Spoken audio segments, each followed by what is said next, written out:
It's like a dream of mine to completely blow out and like have to restructure my knee. We've communicated and said, you know what? Lion tastes good. Let's go get some more lion.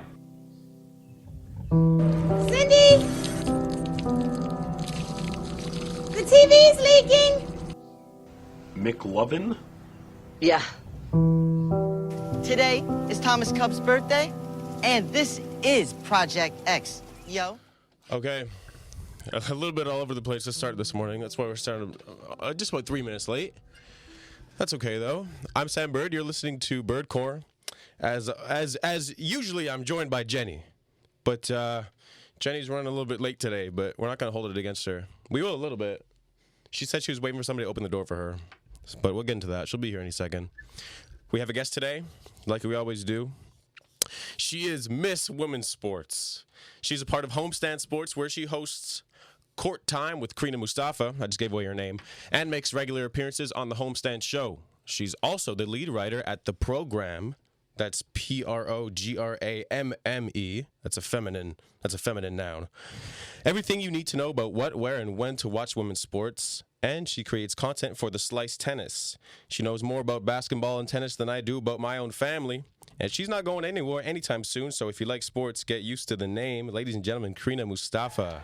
Wow, thank you for the lovely intro, Sam. Was it good? You're like gassing me up. You're boosting my ego today. Really? Okay, good. Oh, I'm trying. That's the plan. I got to do that with all my guests so that they come back and that they they still like me, you know what I mean? Yeah. I'm here doing the mics and the cameras. I saw Jenny running by. I don't know if you saw her. Oh, I didn't. She just ran right by. She'll be here any second. She heard you attacking her. Yeah, I guess so. She must be tuning in. Yeah. But doing the audio, like, have you been in the studio before? Not behind the board, but I've been in here before. Yeah, it's like I got to be conscious right now of knowing that the audio levels are good, knowing that, like, the right camera is on the right person. So, like, when you were just talking, the camera was on me. Mm-hmm. When I was talking, the camera was on you. But it's just how it goes sometimes. Don't confuse the viewers, Sam. Yeah, I know. Yeah, I just did it again. It's okay, though. Yeah. So what's going on? How's your weekend? How was your Easter? Happy, I guess, belated Easter? Yeah. Is that a proper term? So I'm Romanian, so we usually celebrate Orthodox Easter, which is next week, actually. Okay. But because, and we'll probably talk about this, I'll be in Vancouver for a work trip next weekend, so we decided to actually celebrate this Easter weekend. Okay. So it was good. It was good. Okay, that's good. Hey, Jenny. Jenny made it. Jenny, what's going on? Good. I think I lost my wallet. So I was just like standing in front of the door for 5 minutes. Oh, it's really? Embarrassing. And nobody opened it for you? No. So I had to get one of the security guards to open it for me. And even getting in here, I had to like ask like a random person to open the door. So. Dang. But I'm here. Sorry for being late. Well, it's okay. It's okay. It's okay. Jenny, this is Crina. Hello, this is Jenny. Yeah, I'm very excited for today. Me too. Yeah, we did no headphones today because I have this cowboy hat that Crina brought. Thank you, Crina. It's actually from Casey, though. It's been passed down. It's kind of a generational thing. It's beautiful. Yeah, but is there a story behind it? Well, I need it for a production that I'm filming tomorrow. I'm picking up like 3 other cowboy hats today. It's a big cowboy hat day. It's a cowboy hat scavenger hunt throughout the city. It is, yeah. I guess it's kind of Easter related. Yeah. So Romania. So that's the flag that's in your Instagram. Yeah. I was like, what's that flag? Should I know that? I'm not very good with flags. Good job, detective. Yeah, thank you. Yeah. So what'd you guys have for Easter dinner? Yeah, my mom made some like Romanian foods. I don't know how to say them in English, but can you they're attempt very good. No. Was that the attempt? Yeah, that was the attempt. Yeah. Me being flabbergasted. Yeah. Yeah. Okay. But no, it was good. Yeah, I saw your story. It was an aesthetic story. It was like over the top of the food. And then for some reason you had a bunch of remotes on one side, and then you had a bunch of phones. Yeah, phones and remotes, because that's our coffee table in the living room. Yeah. And so my dad just like loves to collect like phones and like buy new ones all the time. And then we just have all these like old ones left over, and he's just like always like working with them. I don't know. My dad's weird. He buys a lot of like electronics. And then all the TV remotes are just there. Does your dad do any work in the black market? Not that I know of. Okay, that's cool. Yeah, my family is similar in terms of phone. Like, we didn't collect phones, but when I was younger, my brother and I would break phones a lot. Oh. And sometimes it was completely by accident, and other times, like, I was the person that people know me as today. I feel like is much more proper than I was when I was younger. Mm-hmm. my friend Logan can attest to this. We actually mentioned it this past week, and I went back home to Montreal and we were talking about it. But at one point, I had a Samsung, and I was in my big like breaking all my phones era. Okay. That's an era that I went through apparently, and the I don't Samsung. think that's an era anybody else has gone through. I've never heard of that before. No, well, that's what makes me unique, right? And I threw the phone at the wall because it wouldn't break, like no matter how hard I tried beforehand, and then eventually it did break when I threw it against the wall, and I was like, oh, finally. So we've had a lot of phones in my family too. That's what I'm trying to say. That's what I'm getting at with all this. I don't know if that's what we're taking away from that, but okay. Yeah, well. So what do you think is the sturdiest phone? This one actually, probably my iPhone. What is this? The iPhone 13 Pro Max. Just to flex a little bit. It's whatever. But that's because I have a case. Usually I don't have a case. Yeah, so case, screen protector, and my screen protector is ruined. Yeah, I can see that from here. Yeah, it's pretty cracked, and I don't know if it's also cracked like under the screen protector, or if you don't want to find out. You'll just leave it. No. The mystery. Yeah, we're just gonna let it be. My dad is texting me. I hope the audio works. Oh, he's talking about phones. Yeah, okay, it works. Okay. Sometimes I don't know if we are live, or if like the one time the cameras were all on, there was no audio picking up. Oh, nice. That was 3 weeks ago. Yeah. So I think we have some PTSD from that. We do. Yeah. Every time we come in, and because then we're wasting our guests' time, we're wasting our own time, and then we're just really hot in this room for no reason. Anyway, enough about that. I want to hear about you. What would you say your title is? Because in here I got like a good writer, producer, host, content creator. Like, what would you say is your title? Damn, nobody's ever asked me that question before, because usually I get a lot of like, Crina, you do so much, but I've never gotten the what would you actually like use to define yourself. I don't know what I would use to define myself. All I know is like basketball and tennis are my two favorite sports, and now I get the opportunity to cover both of them in ways that like are creative and different. Like I've gone back and forth between writing, and now I'm doing more on air stuff. So it's just like, it's very interesting. I think my goal is just to cover women's sports specifically within those two areas to the best that I can, because I know that there's a lot of places that don't put that effort in, and I want to be that effort. That's good. I feel like that you'll kind of be at the forefront of that too, because like you said, there's not a lot of places that put in that effort. So if you can be the one to say, okay, well, I'm going to put that effort in then, and I'm going to be like, I guess, the primary spokesperson for it, I guess you could say. And you're doing a good job. Like I don't see a lot of women's sports stuff on my timeline. But if I do, it's usually because it's your face attached to it, or you reposted it, or stuff like that. Yeah. So I'm extra annoying about that. Yeah, well, no, as you should. Like when I put out my content, I'm like, man, are people gonna think like, oh my God, can he stop? But you have to be. You have to get past that, yeah. Like, that's absolutely. The biggest thing. I know. Like, and I totally get that. Like, promoting your own work is probably one of my least favorite parts of the job. Yeah. Because it's kind of just like, are people annoyed of me? Like, are they actually consuming the content? Like, what ideas do they have about me? But honestly, like, that's the way you get your stuff out there. That's how people see it. Yep. And you never know who's watching, because that's like one of the biggest things I've noticed. People can interact with your content, but there's also important people that may not necessarily engage with it, but they see what you're doing. And then later down the road, when opportunities arise, they're like, oh yeah, I know you because of this, and I've seen your work here. And so I feel like that is actually really important.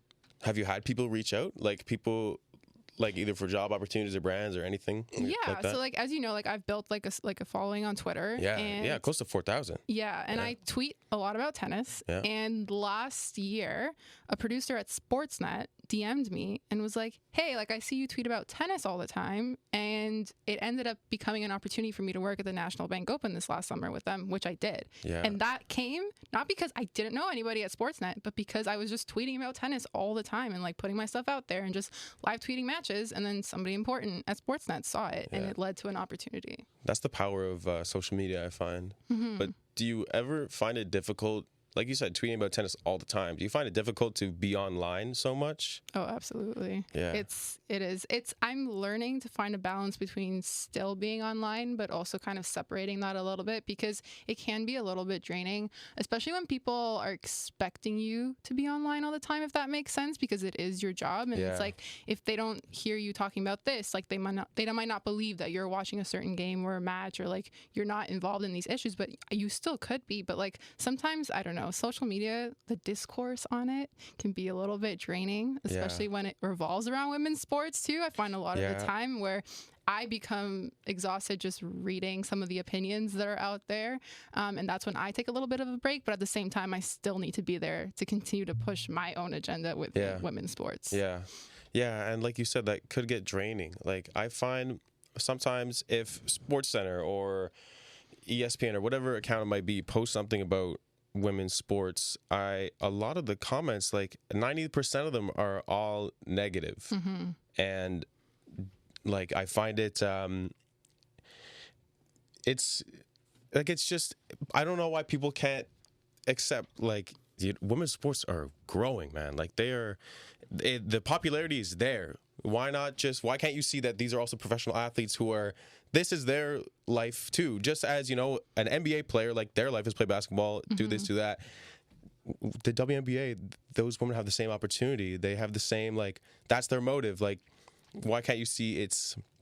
Anyway, you know what I'm trying to say, right? Yeah, and like, it's not only like the dumb, like, anonymous trolls online. It's also like well-established media within like basketball and other sports that are also like, when Angel Reese won the title and she did the John Cena thing, like, to mimic like Caitlin Clark.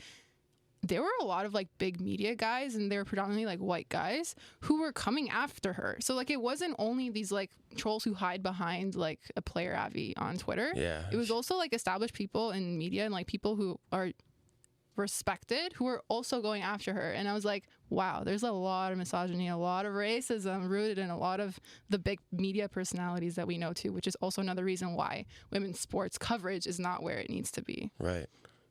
Just touching on the Angel Reese thing, did you see, Israel Adesanya, the UFC fighter?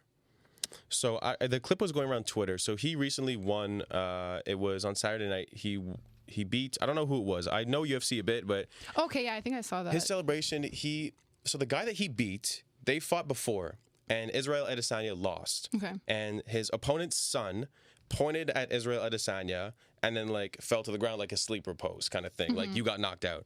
And then Israel Adesanya, fast forward to Saturday night, beat his previous opponent and found the son and then mimicked to the son, like, oh, just knock out your dad. And people were praising that, whereas they were coming after Reese for doing the Johnson. So you see the disparity there and the difference, and how some people don't realize, like, it's how is that okay, but that was not okay. You know what I mean? And like, trash talking is such a normal part of sports. Yeah. And that leads me to believe that if you are like trashing certain like women, then it has nothing to do with the trash talking itself. You know what I mean? Yeah. Do you get any like hate comments, or do you have people on Twitter that come after you sometimes? Listen, I've had my DMs turned off ever since I reached 500 followers. Really? Because the DMs I used to get from men on Twitter, unbelievable. So now, if I'm not following you, you can't send me a DM. Like, I have my email in my bio for like any professional inquiries. Yeah. And that usually also filters out those like idiots, because they won't go that extra step to email you stuff. It happens like maybe sometimes, but the amount of times is significantly less than when I had my DMs open. But yeah, I've like gotten like death threats. I've gotten called like really derogatory terms on Twitter, which is like part of the reason why I also maybe just don't tweet as much sometimes, because I'm like, I don't really want to deal with this. Yeah. And it's not worth, like, I used to get really worked up about it. Like, I got my first death threat when I was 16 on Twitter. That's because nasty. I tweeted out an opinion, an NBA opinion, which is like, wasn't even that like controversial. And this guy got so obsessed with like my tweet, and he kept coming after me, and it was like all these death threats. I ended up blocking him, but I was like, as a 16-year-old joining Twitter for the first time, I was like, oh my God, like, this is terrifying. Yeah, that's it could be scary, especially because, like you said, you're 16. You're like, is the app always going to be like this? Like, will I always be getting these kind of interactions with people? Do you think you're going to keep your DMs turned off? Oh yeah, really? It's worked. Like, sometimes I've formed like a little bubble in that sense, where I'm like, I'm not going to let these people get to me, and like I'll still get like mentioned sometimes, or like people can't DM me, so what they'll do is like they'll tag me, they'll go like at Crina MM, and then they'll say what they want to say. Yeah. But I'm like, okay, I don't have to respond to this. Yeah, absolutely not. I feel like they get more upset if you don't respond. All little keyboard warriors. My dad has like 10,000 followers on Twitter, and he's gone through similar interactions. He's tweeted things that people would consider controversial, and those tweets, he's had people come after him, and it's some stuff that I can't believe I'm reading that people are saying about, my own dad. It's people, and that's the thing with social media, like in this day and age, is people can say, I like how we're having a serious conversation. I'm wearing a pink cowboy hat, by the way. People feel like they can say whatever they want because there's it's just no boundaries. No, not at all. None. No. And, especially after Elon took over Twitter, there's more people who are comfortable saying what they want to say, and there are more people who were banned off Twitter that are back on Twitter now. Yeah. So, and I don't know what the future holds for that kind of thing. I don't know how much more like it's gonna be like this. But yeah, this is I've never had this serious of a conversation on Birdcore. I want you to know that. This is no, it's okay. It's okay. No, but it's stuff that needs to be addressed, Yeah. So the WNBA draft is today, correct? Yes, I saw your story yesterday. It's at 7 p.m. Yeah. Eastern. It'll be on TSN. Okay. And I'm not big into basketball. My things are football and hockey. So I don't know NBA that much. I don't know WNBA. How many teams are in the WNBA? Is it 32? There's 12 teams. 12 teams. 12 okay. teams, Wow. yeah. See how way off I was. small. Yeah. Yeah, no, there's 12 teams in the WNBA and like 144 roster spots. So it's really not that many. The W goes through 3 rounds of drafting players, but a lot of those players who get drafted in like the 3rd round, what they usually do is because they're not going to be able to make the opening day roster of the teams that they're getting drafted by. So they'll probably go and play overseas for like a year and then return when the team has like enough space to be able to use their rights after that. But the first round, usually those players will be able to stick on a team. It really depends. It's really weird. Like every year the draft class is different. This year I'd say it's pretty good. Last year was a bit like rocky. Like we've had years where like the number 1 pick ended up not getting a lot of playing time on their team. It's just like there's so many different factors that go into it, but I am excited about this year. And I will say next year's draft class is going to be massive. So everybody should keep an eye out for that, because if the W is not going to expand, like I don't know where all this talent is going. Really? Yeah. So all the talent will have no choice but to be condensed into the 12 teams. Yeah. Which I think would make for very good competition. And then you still have like all the players that are already in the league, and you have your vets too. So it's like a very interesting dynamic. Yeah. And I know that you have had the opportunity to be on some like Zoom conferences, like Zoom calls with WNBA players. Have you had that opportunity with NBA players as well, or is your main coverage towards the WNBA? Yeah, so I'm not on any NBA media lists, but I am for the WNBA. I like got contacts. I'm like on 4 teams lists. And I started getting those like Zoom calls in like 2021. So this is going into my like 3rd season now. And that honestly like opened my eyes to like covering, because covering women's basketball is so different from covering men's basketball, where I feel like when I see videos of press conferences from the NBA, it's like they have this hierarchy of who's asking questions, and then you have your NBA players just giving the same like 3 answers. And it's just like, it's terrible. But then you have the W, where most of the reporters and most of the media aren't full-time from like these really big sports media companies. They're usually like independent media who have like these like pages, and they care more about women's basketball. And so you'll see them ask more in-depth questions, different questions that get like the women's basketball players to actually like think about it. And then you see like a different kind of connection. Like for me, I remember in my first season I was covering the New York Liberty. That was like my main team that I was covering. And one of the rookies, Michaela Anyuwere, she has her lashes done for like every game. So I asked her, I was like, hey, like your lashes look amazing whenever you play. Like, where do you get them done? And she got so happy. She was like looking at the camera. She's like, look at my lashes. Oh my God, they're so beautiful. And she was like telling me about her lash tag in like LA and whatever. But it was just like, that to me, like I felt like I was able to connect with the athletes, and like that also changes the way that I talk about them too, because now you're developing relationships with them, whereas like sometimes a lot of reporters just like separate that and they just talk about them in different ways that like they forget that they're humans and have real lives like, outside of basketball. And you know, going back to that last question, like we in what class was it last semester? It would have been sports journalism. We were taught ask like kind of different questions. Like ask questions that you wouldn't, not the basic stuff where you know what answer you're gonna get. Because this is what's gonna happen. So you'll be in that call, and the first 3 reporters that are gonna get called on, they're gonna ask those basic questions. They're gonna ask those questions that you were expecting, that the athletes were expecting. And now you're left with, okay, what else can you come at this athlete with that is going to be different, that's going to make them think, because you're always going to get the basic stuff out of the way.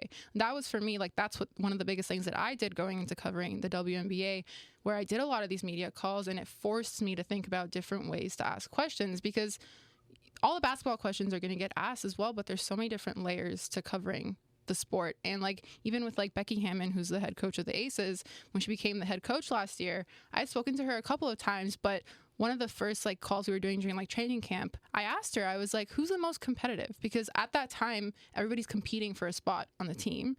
And she like was giving me these answers about how they play like random games within practices, like something that I wouldn't have known, like nobody would have known unless you ask like the coach. And then I was asking the players, I was like, oh, like Becky told me about this, like tell me a little bit more about what games you play. And it was just like these other layers to what they do to train together as like a team, and how each of their personalities all mesh together. Yeah, I feel like that's more insightful than the typical stuff of like, so what's the game plan going into tonight kind of thing. But like you said, those are covered by the first 3 like big media kind of. Would you ever want to work for like a big company like a Bleacher Report or I'm trying to think, obviously I'm blanking now, like ESPN, like stuff like that? I will touch on the ESPN side of it, because I think that they have started to do a much better job of covering women's basketball. Like they've actually like brought together a good team of people who are covering women's basketball. And they had like, even now during the March Madness, like they had like their college game day show where they had the crew that was covering the women's basketball part of it. And so I think like they're a really big company, they're a really big website, and they're actually like taking steps to cover women's basketball properly. So I think if it was like someone like them, like I would love to work for ESPN to cover women's basketball, because I think that they're actually putting resources and not just like passing it off or like giving it to like the same like 3 journalists who work for them that cover all the major men's leagues. Yeah. And is ESPN doing a better job at like doing more in-depth covering, or are they like, I know that some networks are like, well, we should probably fill the timeline with some women's stuff. Do you think like ESPN actually is putting in the effort and actually cares? Yeah, so like if you look at the women's basketball shows compared to the men's basketball shows, all of the men's basketball shows, they dive into the drama of their league and all of those narratives and storylines. Whereas like I found like the women's shows, like Andrea Carter is an example that I can think of. She dives into like the X's and O's of basketball, and they actually analyze the game. They have coaches on, they have former players on, and they actually go into what is happening on the court and helping you understand the game a little bit better as like a fan watching. And I feel like that's where the coverage is a lot more in depth and like it's not superficial or like on the surface of like just the stories that are going to get people like to think it's like a soap opera or something like that. You know what I mean? Yeah, absolutely. Okay. And you were telling me just before, like basketball is, I asked you, I was like, what is your number 1 sport? Is it basketball? Is it tennis? And I was coming into it thinking that basketball was your number 1. I mean, but it's actually tennis is, you were more involved in tennis. Yeah, I think I really love both sports, but I think that I just became attached to tennis in a different way than basketball. Like I told you, like I'm Romanian. And so the tennis player that got me into tennis was Simona Halep. She was the number 1 Romanian. I really fell in love with her. Like I felt like a loyalty to her as like being both Romanian, like she was representing our country, and then she was doing really well. Like she's probably the most successful Romanian tennis player. And then after watching her, I just got into tennis in general, and I just kind of fell in love, which is weird because like tennis and basketball seem like very different sports. Yeah. Whereas, like, especially because one's team, one is individual. And one's but a just, really like, big ball and one's a small ball. Yeah. Thank you, Sam. Yeah. Great analysis. But I don't know. I just felt like I fell in love with tennis, and I just love covering it. And I think even on the tennis side, where I think women's tennis doesn't get the coverage that it deserves in comparison to the men's, although it may appear that way sometimes, especially when like the big Grand Slams roll around, because that's when everybody's talking about it. But even within those, and even within like the smaller tournaments, there's still a big disparity within that. And I think I also noticed that when I was working at the National Bank Open in August this year, where I was in the media room and the women were playing in Toronto this year. And honestly, there weren't a lot of media in the room, like no more than 10, I would say. And we had the number one player in the world, Iga Swiatek. She was speaking to us, and not like the reporters didn't really want to go first to ask questions. Like I literally, like we were in that media room for every single player. I raised my hand up first to ask the questions because it seemed like nobody else wanted to. They didn't want to sit at the front either. Like, cause they send all these reporters who don't cover tennis specifically. Like they just have to cover it cause it's in Toronto. Yeah. But I was like raising my questions. I literally asked Iga, I was like, cause she went to CN Tower earlier that week. And I was like, hey, like tell me about that. Like what was your experience going to literally like the number one tourist attraction in Toronto? And she was telling me about it. And then after she goes, thank you for asking me that question. And I was like, whoa. Like, I don't know if like a men's player would like say the same. Like, I feel like they know that the coverage is different. And so they'll treat you differently as well, too. And like more appreciative of the ones who like are putting in more effort to tell your story. That's good. And do you feel like that creates more of a genuine connection for maybe the next time you were to see her at, you know, I know you said you're traveling to Vancouver this week. Like, will she be there? And if so, do you think she would be like, oh, I remember you asked me that question about the CN Tower. Like, I remember that face. I don't know. She won't be there because it'll be Team Canada versus Team Belgium. But there's a lot of like tournaments during the tennis year. So like if I'm like one person at one of them, like if I had gone to like more on the tour, then maybe. But at the same time, it's like when I look at these players and they're looking me straight in the eye back and we're talking, I feel a different connection. Like I talked to Bianca Andreescu at that tournament too. She was probably like the most genuine person ever. And she understands her media responsibilities, but she's also answering these questions like I'm just talking to her normally. Yeah. And that like I really, really like that. Whereas like, I don't know, if you're in like big rooms, they won't even see where you are. And it's just like you lose that connection with the athlete. And I just had a question on tip of my tongue. Oh, this always happens. This has happened before. Oh, please go. I can really appreciate... Oh, I remember my question. Sorry, go on. I can appreciate everything you were saying, because one thing that bothers me about women's sports coverage is just that it's always about, like, battling, like, stereotypes. It's about, like, fighting men. It's about, like, being better than them. So I can appreciate when it's, like, about... like the player stories about the game. Like one thing that bothers me is that it's always like a constant battle. Yeah, like why do we have to compare them? Like they're men and they're women, but they're also playing in different leagues. Like let's just talk about their respective leagues, their respective stories. Like I don't understand why we get into these like, oh, like without the NBA, the WNBA would fold, and like all these conversations. Like what are we doing here? In the beginning years of the NBA, like how many times was it in financial trouble? Like it got to where it is today through decades of support, decades of money put into it. So like yeah, at the beginning the NBA would probably have folded like without the resources being put into it. So like the same thing with the W now. Like it's only 27 years old, I think, right now. So like it's still in its early stages. So like of course it's not there yet financially, but that's what time is going to do. It's going to get it to be at the same level. How much opportunity for growth do you see with the league? Oh man, it's like untapped. Like sometimes, I'm not gonna lie, they shoot themselves in the foot a lot. Really? A lot. And like it's tough because to me, like you have these 12 teams, you have this like certain amount of players, a lot of them go overseas, and that's like a conflict too sometimes. But honestly, like if you were to just use the resources that you have, like they announced like they raised like $75 million from investors last year. We have no idea where that money went. They were not transparent with that at all. Still have no idea. Like Kathy's like the commissioner, Kathy Engelbert. I was like, Kathy, girl, like where did this money go? Like, would you like to tell us? Because like they announced today that they expanded their charter flights to like just the playoffs. But I'm like, that's still not in the regular season. They still have to fly commercial. Like there's a lot of issues within the league itself that if they try to fix it, especially with the next like CBA negotiating, I'm not sure when it is, but negotiate that in your CBA, get your shit together. And then you'll be able to expand and keep growing and then eventually be able to stand on your own. Yeah. All this CBA talk is reminding me of. I know. Our I mean, law I just class. came for that class, so Yeah. it's fresh. Yeah, so Crina and I have a class together. It's sports. Oh my God, I don't even know what it's called. Business and law. Legal and business aspects of sport. Yeah. Yeah. Long title.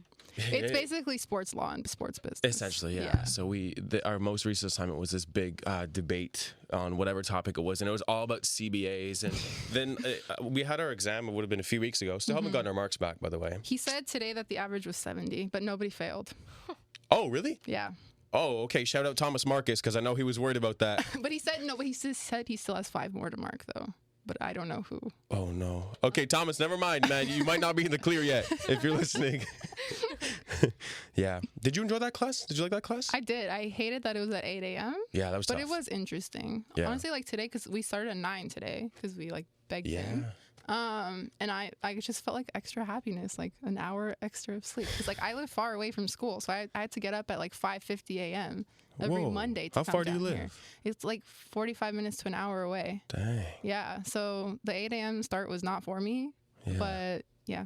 Oh my God. Please, where's the camera? Please make this class at 9 a.m. at least, at the very least. I'm like a 12-minute subway ride. This is nothing for me. And Jenny is like 10 minutes away. She's still late somehow, though. But hey, we don't hold it. It's okay. Maybe. Why were you late today? She just told you. Yeah, I was looking for my wallet. I couldn't find it, and then I couldn't open the doors. Yeah, that's true. I didn't know if maybe. Listening skills. Yeah, well, sometimes the listening skills. No, I have good listening skills. But now that you mention it, though, yeah, she absolutely did tell me. She 100% told me why she was late, and I forgot. I gotta be honest. Sometimes I forget things. Well, I have something that I don't forget about you. I heard a rumor about Sam a couple years ago back.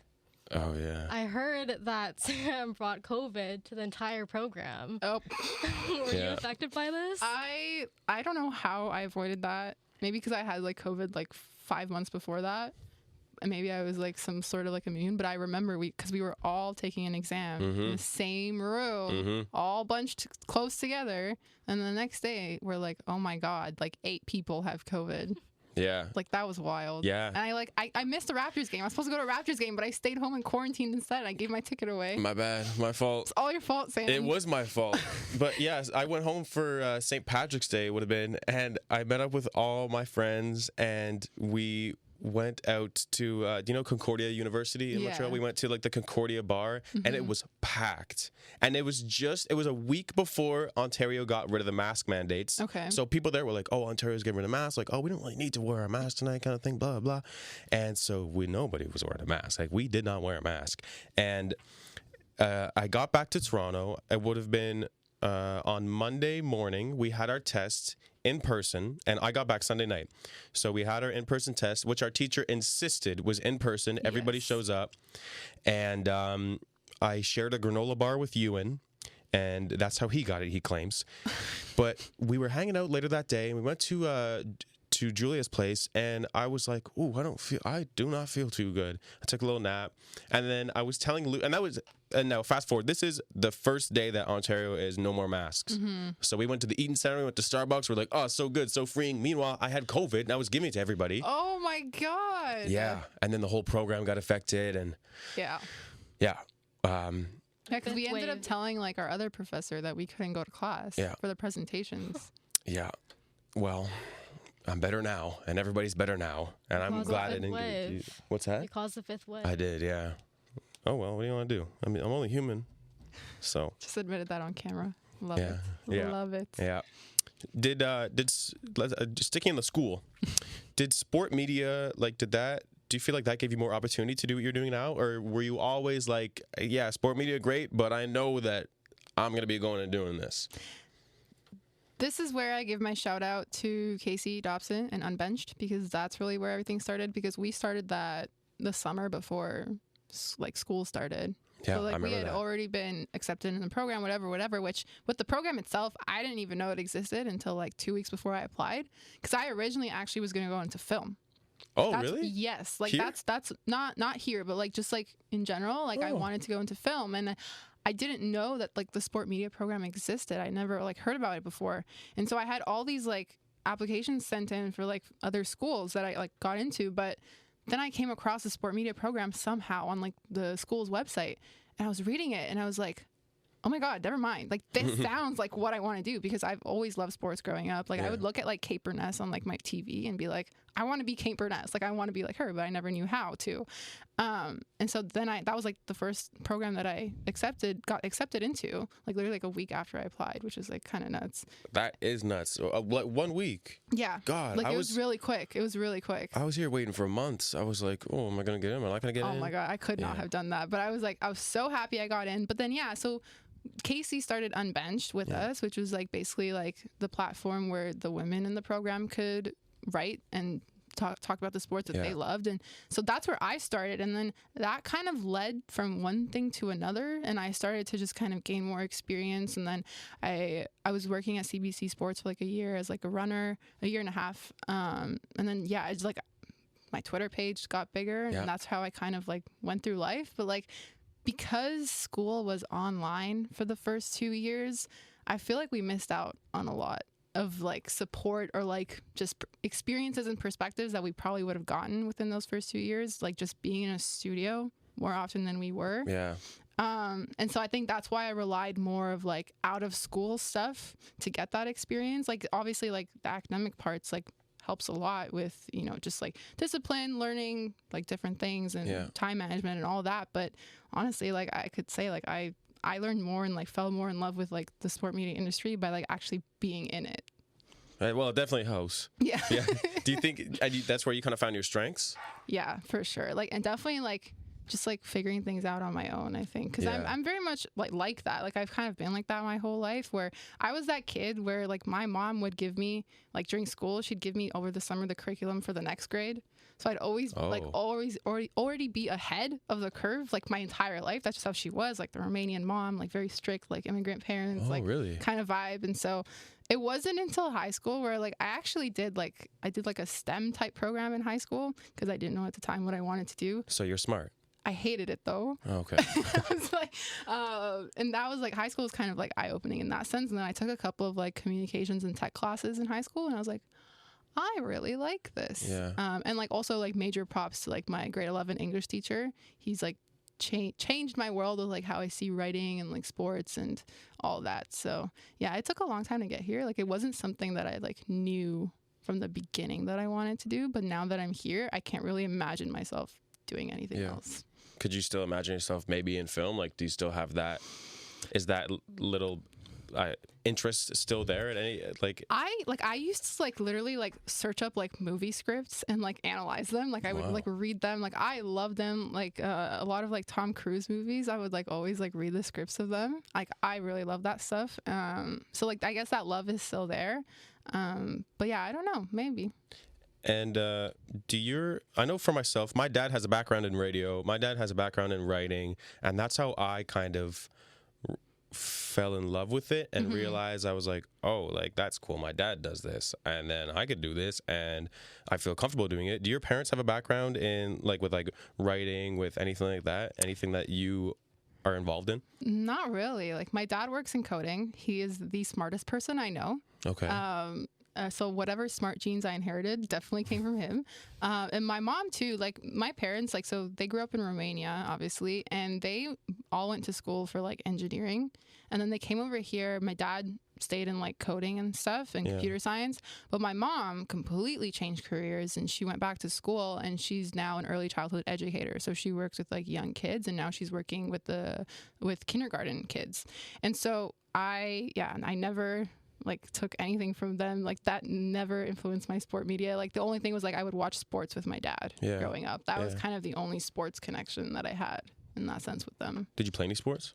I did. I played volleyball all throughout middle school and high school. Actually, my last memory before the pandemic was when I was in grade 12 and we won the championship in our division on the volleyball team in my high school. That was like the last. We weren't even sure if we were going to play because we didn't know what COVID. It was like February 2020. We didn't know what COVID was. Yeah. Like, it was kind of like up in the air. Like, were we going to practice? Were we going to play? But then we did, and we won, and that's like one of my greatest high school memories. And then we talked a little bit about this before I came on, but I did karate for 6.5 years. And I got to like 2 black belts, and I loved it. And I was like teaching karate as well. So like that was the part of the time where I was like kind of similar to my mom, where it's like I was working with a lot of like really young kids, but instead of teaching like regular education stuff. It was teaching karate. And I think that also built up my confidence with like going into this industry, because honestly, like I was a very shy child. Like I used to be very shy, and that like being forced to like be really loud and like lead a group of like students that like ranged in age. Like I taught any kids from like 3 years old to adults who were like 60. Did you have any 3-year-old black belts? No. Okay. No, that's not mathematically possible. So Well, have you seen Karate Kid with Jaden Smith? He was young and he was very good. So that's a movie. But no, it was an interesting time in my life. I left earlier than I wanted to just because of some like toxic working environment stuff. But like honestly, like I look back and I'm like, wow, like I did that. Like that's wild. It's like such a part of me that, you know, it's like so ingrained in everything that I do. And that confidence, does it translate to when you're asking questions at conferences or what's the term? A conference? Like a press conference. A press conference, yeah, like in the media room. Like if I were speaking to a professional athlete, you know, now I'm very comfortable. I can talk to whoever really. That sounded a little bit egotistical. No, I just feel confident. I feel comfortable talking. But do you are the nerves still there? Are the butterflies there? Like at the beginning, definitely nerves were there. I remember I was in a Zoom availability for the Summer Olympics for Team USA basketball, the women's team, and Brittany Griner was up, and I was waiting to ask her a question, and I was next. I felt like I was gonna black out. I was so nervous because she's like this big superstar, and it was like, and this room was like full of media because it's the biggest event in the world, like Olympics. There was like 200 media in that Zoom call, and I asked her a question, and she smiled. She gave me such a good answer. She made me instantly feel so comfortable. And then after I was done, I kind of just went because I felt sick just from being nervous, but like. After seeing like especially the women's basketball players, they are so good with the media, and I don't know if it's because they get different coverage and because of the way like it's just different from the men, but they do make you feel comfortable. And I remember the first WNBA player I ever talked to was Dee Richards, who was a rookie for the New York Liberty at the time. And I was the first person to ask her a question, and the first thing I asked her was like, hey, like she just got drafted. I was like, how's New York so far? And she starts telling me about how there's like a hot dog stand on every like corner. And then the PR in the back was like, Dee, lay off the hot dogs. And then everybody starts laughing. And that like also made me relax a bit because I was like nervous. But it was just like, I still get a little bit nervous before, but it's definitely less than before. But like, I think the fact that these like women have made me feel so much more comfortable, I think that's helped a lot with like speaking to athletes. Like I talked to Simona Halep this summer in person. She is like my idol. Like I loved her my entire life. Like she was the reason I got into tennis, and being like I was closer to her than you are to me now. Yeah. And speaking to her and her looking into my eyes and answering, like I don't know how I kept myself together, because that is like meeting like the one person that you've been idolizing your entire life, and it's just like an insane moment. But I think also getting past that has made me a little bit more comfortable talking to more athletes now. Do you tell her like, oh, you're my idol, or do you have to keep it? I couldn't tell her in that moment. Yeah. It had to be professional. I was in the media room in front of the other members. If I was like alone with her, then maybe like I probably would have, just because like she's so important to like Romanians, and like her status is just like she's done so much. So that's good. But I kept it professional. Okay. I think I was like calm and cool. I did tell her I was Romanian though, so I did get to slip that one. Okay, yeah, I'm sure she appreciated that. She gave a little chuckle, and I was like. Yes. Do you speak Romanian? Like, did you guys have like a Romanian conversation? And I didn't have with her, but Romanian is my first language. Oh, really? Because my mom had just immigrated here when she gave birth to me, and so they were still speaking Romanian with me from the moment that I was like born. And then I only learned English when I started going to like daycare and stuff. Oh, okay. But like, yeah, Romanian's always been like my first language, which is why sometimes it's hard for me to form English words and sentences. I'm like, how do you say this? Or like at the beginning, I'm like, I couldn't even tell you like the food that I ate over the weekend. Like, you know what I mean? But yeah, no, it's both languages are for me. Okay. Well, your English is very natural. I would have had no idea. Some people say that I have an accent, but I'm like, I don't know. I've gotten the same thing. People say I have a Montreal accent. Really? I'm like, I don't know what that means. I think it just means like we don't sound like Toronto. Like, I don't know. I don't know. I mean, I got that comment on our first episode ever. Yeah, that's true. From my buddy Brandon, right? Mm. Yeah. But I guess everybody has an accent if you think about it, depending on where they're from. It's just unique to them. Yeah. Damn, really makes you think. We're getting philosophical. I know, yeah. We have just about 4 minutes left here, Crina. There's something that I wanted to ask you about the NBA. It's the courtside restaurant. Yeah, NBA Yes. courtside restaurant. You were invited before they even opened it up, right? Yes. It was an event by NBA Canada. So Okay. it was like a purely like a media event before they opened. So Phil and I were talking about we really want to go there, and we were like, well, we know someone who has the inside scoop. So what's it like there? Like, what is it? It's awesome. Yeah, tell me. It's awesome. Like the bathroom is full of like slam posters. Like it's completely renovated. It's so cool and like creative. They have like big TVs everywhere. They have like Shaq's shoe like behind this like glass case. Like they have. How big is it? It's like ginormous. Really? It's really like, and it says like Shaq on it. So like, and there's like all these shoes with like autographs on them. It's really cool. Like I love the way they've like laid it out. We didn't get to eat the food, but they had really good drinks. Okay. I had like Jurassic juice, which was like really good. It was like a pineapple like tequila concoction. It was really, really good. Nice. But no, it's like it's a very nice space, and it's like right by the water. So like I think in the summer it's gonna be like really popping and hopefully they play WNBA games Yeah. when the NBA is over, because that's really would be in their best interest. I think they'd be silly not to. Yes, exactly. But I think it's a cool place to hang out. Like I want to go back for sure. Yeah, I'll go with Phil. You sold me.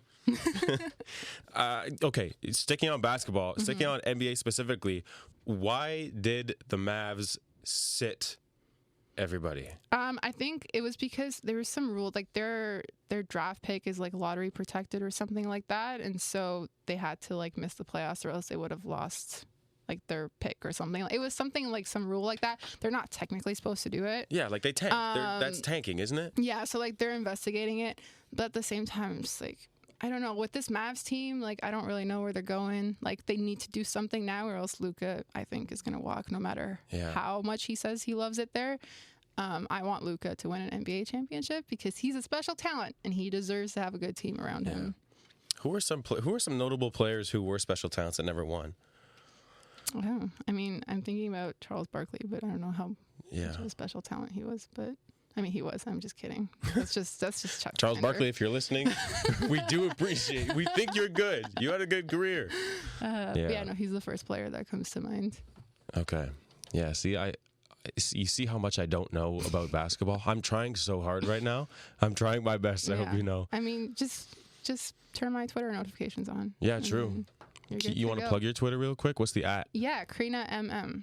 Crina MM. And your Instagram. You have 2 Instagrams. Yes, but follow my professional one, which is Crina Mustafa. Crina Mustafa. CrinaMusta. I feel like I'm a spelling bee. AFA.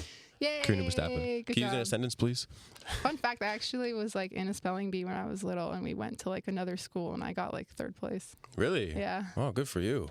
That's impressive. We did a spelling bee in English class, and I couldn't spell the word scientific. Oh no. I spelled scientific. They gave us this like big booklet that was like this thick and had like a million words in it. It was nuts. Wow. Yeah, but apparently words aren't my thing. Words are your thing, though. Sometimes. We know that. Sometimes. All right. Well, Crina, thank you so much for being here. We appreciate you coming on Birdcore. It was a blast. I I'm love it here. glad you liked it. I'm glad you didn't walk out. That Why would've would I? I don't know, just cause dramatic It's effect. too hot in here. It is too hot in here. Spirit Live, please fix this studio. All right, I'm Sam Bird. You who are you? I'm Jenny. Okay, and that's Crina. Crina, thanks again for being here. We'll see you soon enough, everybody. This is the last episode we have in the studio, so we got to figure out some sort of studio space. We'll get there. All right, a happy day after Easter.